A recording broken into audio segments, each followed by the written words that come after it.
ngayon, pakinggan naman natin itong nakita pa nating balita. Galing ulit mga kababayan dito sa News 5 Everywhere. Etong explain mga kababayan kaugnay sa pagkabuwag ng Unity mga kababayan at dito po sa issue ng ICC. So ngayon i-play na po natin. Nagbago nga ba ng isip ang Marcos administration sa issue ng International Criminal Court?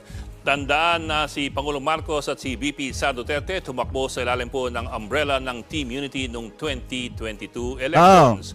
Bagamat paminsan-minsan ay sumusundot kay BBM si Pangulong Duterte, inasahan ng lahat na by extension, garantisado pa rin ang proteksyon ni Pangulong Duterte mula po sa ICC. Ang mali kasi nila mga kababayan, kahit na si PBBM naninindigan na walang jurisdiction ng ICC dito sa ating bansa, saglip na tanawin nila mga kababayan na utang na loob yun, minamasama pa nila.